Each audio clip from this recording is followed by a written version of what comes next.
Pessoal, vamos dar continuidade então. Faltam pelo menos aí uns 2 vídeos para a gente terminar essa carta aí do Yuri Maltchev, que nós intitulamos, junto com Dom Estevão, Aspirações do Homem Russo. E nessa parte da carta ele vai tentar explicar um pouco do que ele compreende do fascínio que o comunismo, né, o marxismo na verdade, exerce sobre os jovens e sobre a sociedade, o que isso fomentou, né? Não é pouco o número das pessoas que antes admiravam e quando viram na prática, isso se tornou uma coisa totalmente diferente. Então ele faz um paralelo disso até com um sentimento religioso pelo marxismo e também depois ele pega e faz uma comparação entre o regime comunista que propagava uma vitória, como se a Rússia tivesse atingido o título de segunda potência do mundo e se devesse ao comunismo. Então ele desmente isso e compara inclusive com o regime czarista que veio antes, né?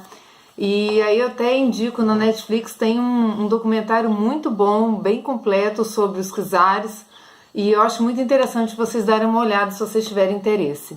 Então nesse pedaço da carta ele diz assim: algumas pessoas me perguntam como se explica o fascínio que o socialismo e o marxismo exercem no mundo, e em particular sobre os jovens.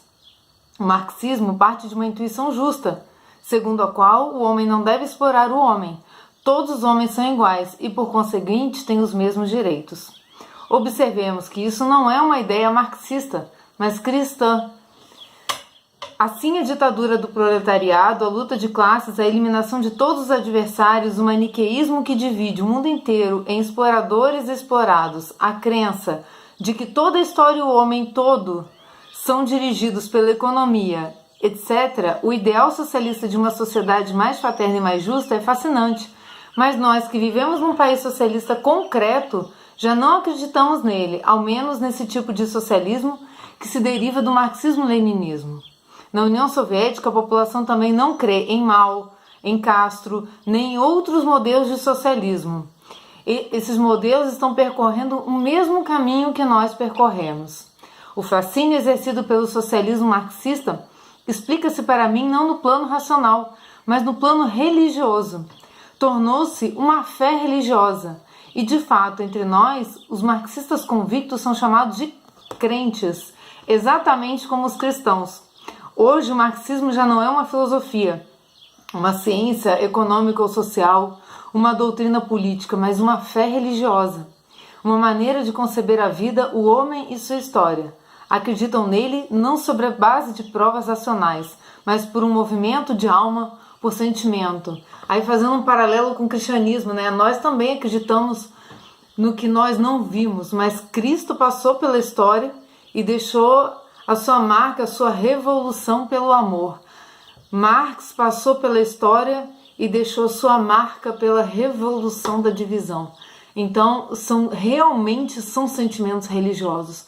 Só que um é hiper negativo na prática e o outro é hiper positivo na prática. Então, realmente a gente pode conceber sob essa ótica que ele colocou muito bem aqui, de que é uma religião. As pessoas acreditam naquilo ali cegamente, sem nunca nem ter visto, nem ter passado nada positivo a respeito disso. Por causa disso, o marxismo na União Soviética já não tem discípulos. A fé religiosa, entre aspas, foi claramente desmentida pelos feitos, sem sombra de dúvida. E ainda com essas provas negativas, ainda tem gente que cultua isso. No Ocidente, pouca gente crê que a União Soviética seja o país mais antissocialista do mundo e que o marxismo já não tenha futuro na Rússia. A própria terminologia marxista, revolução proletária, ditadura do proletariado, estruturas e superestruturas, lutas de classe, consciência de classe, relações de produção, sociedade de classe, sociedade sem classes, etc., inspira tão somente náusea aos russos. Tão negativa foi a experiência, né? O marxismo-leninismo não é mais que um instrumento de poder em mãos da atual classe burocrática e militar pertencente ao partido e nada mais, ou seja, uma ditadura militar, né? Mesmo nos níveis mais elevados, e eu frequentei gente muito altamente colocada durante anos, então ele fala com a experiência, né, de quem viveu e conheceu essas pessoas. Não há uma só pessoa que, fora da retórica dos discursos oficiais, se sirva da terminologia marxista ou se refira aos ideais ou à análise marxista. As pessoas têm vergonha, em particular, do que elas devem sustentar em público. É o único ideal que supera o ponto de vista egoísta pessoal, é o ideal da pátria, o de fazer da Rússia um grande país, o de defender suas fronteiras.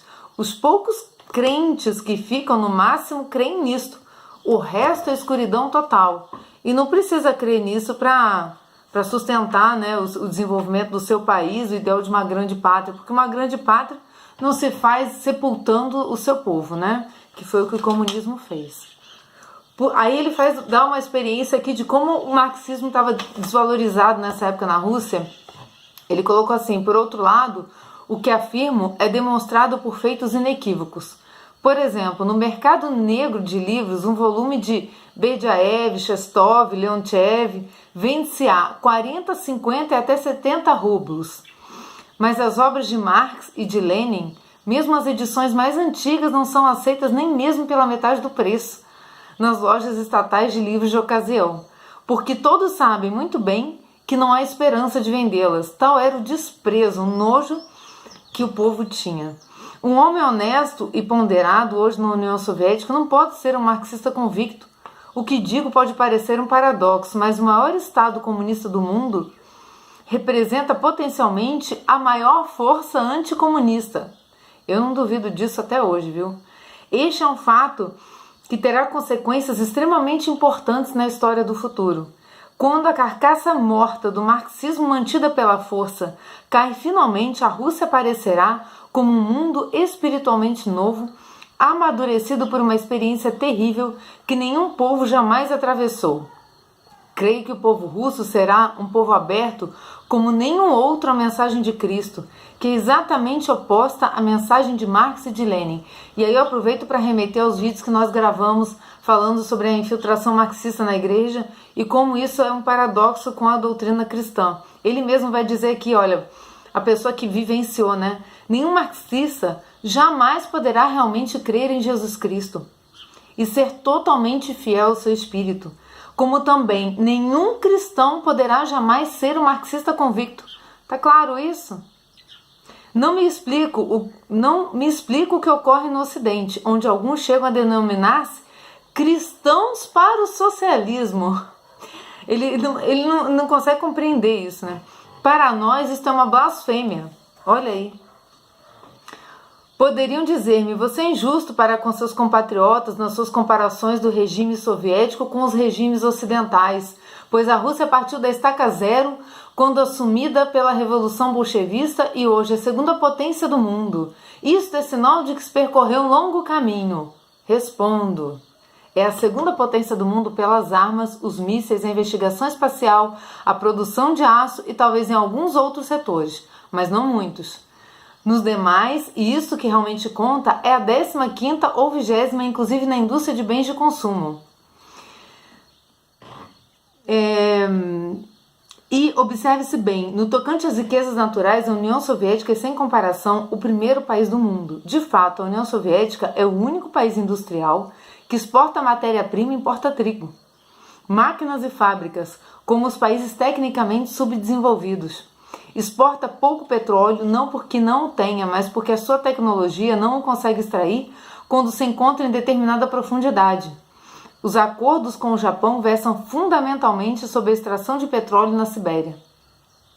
Creio que se a Rússia tivesse podido desenvolver-se de maneira normal, sob um regime democrático como os do Ocidente, seria hoje a primeira potência econômica do mundo em todos os setores. Aí eu vou pular que ele dá uns dados aqui estatísticos e dizendo que o cidadão, que algumas liberdades foram alcançadas no regime dos czares, né? Ele vai dizer assim, no Ocidente afirma-se que a Rússia dos czares era feudal e extremamente atrasada. Este é um dos clichês totalmente falsos que decênios de propaganda soviética lograram impor ao mundo livre. Na verdade, a Rússia atingiu a era moderna em época mais tardia que os outros países europeus. Mas na segunda metade do século passado, o país começou a pôr-se em movimento, tanto no terreno das reformas sociais como no campo da produção industrial. A Rússia dos czares era a primeira nação exportadora de trigo no mundo. Hoje importamos trigo dos Estados Unidos, apesar das imensas terras cultivadas que temos. No que diz respeito à liberdade individual, os cidadãos russos já haviam obtido, em virtude da reforma de 1907, o passaporte, isto é, a liberdade de se deslocarem para qualquer parte do nosso imenso território, de irem à cidade, de lá fazer comércio, etc. Mas observe-se que o cidadão da União Soviética jamais teve tal liberdade, ou seja, regrediu, né? Só o ano passado o governo promulgou uma lei que promete conceder a liberdade de circulação a todos os cidadãos no interior da União Soviética, antes de 1980. Outro enorme erro de avaliação consiste em pensar que a Rússia czarista, no começo do século, era totalitária e que se negava a conceder as liberdades democráticas. Isso é totalmente falso. Existia a liberdade dos partidos políticos, a liberdade de imprensa, a liberdade de reunião, tudo que não existiu depois, né, no regime comunista. E depois de 1906 já não havia censura. Comprei numa loja de livros antigos há muitos anos o Capital de Marx, editado em russo em Moscou, sinal de que tais textos revolucionários se imprimiam e vendiam livremente no regime czarista, né?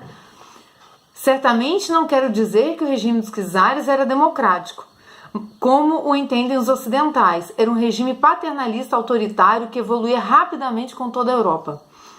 Do outro lado, quais eram os regimes democráticos que naquela época governavam a Itália, a França, a Alemanha, a Espanha, a Bélgica e os outros países? Quer dizer, ele teria a chance de também evoluir para um regime democrático como a Europa, como o Ocidente da Europa começou a evoluir, né? Então, naquela época, nenhum deles tinha esse regime. E aí depois foram se aprimorando e ele entende que a Rússia ficou para trás. Se a Rússia tivesse podido evoluir como os outros países europeus, teria progredido muito mais do que sob a ditadura soviética, mesmo do ponto de vista meramente material. E não nos esqueçamos que em 1915 a Rússia era a quinta potência econômica do mundo, após os Estados Unidos, Inglaterra, Alemanha e a França. Não partiu, pois, da estaca zero, como se diz, né? Como diz a propaganda comunista. Nem falemos do progresso intelectual. Aí ele vai dizer uma coisa que é a marca do comunismo, né? A regressão intelectual em todos os sentidos, né? A pobreza de produção literária, de produção cultural. Ele exemplifica bem isso aqui, olha. A Rússia estava na vanguarda em muitos setores. Nas ciências, tinha conquistado 3 prêmios Nobel. Tinha realizado estudos muito avançados sobre balística e aeronáutica. Havia lá todo um renascimento das artes e da literatura. Todos os grandes poetas, escritores, pensadores, artistas, mesmo cineastas russos da época contemporânea, nasceram e se formaram antes da Revolução. Não há um só grande nome que tenha vindo depois e que seja o produto da educação marxista. Olha só, então ele conclui esse trecho aqui, a gente também conclui esse vídeo e parte para o próximo, que acredito que vai ser o último, falando do retrocesso que o comunismo obviamente traz, né? Por ser um regime de opressão, um regime limitante, um regime escravocrata, é um regime que usa o povo, o nome do povo, para se manter no poder, somente isso, e está tudo aqui confirmado por uma testemunha ocular, né? Vamos para o próximo vídeo.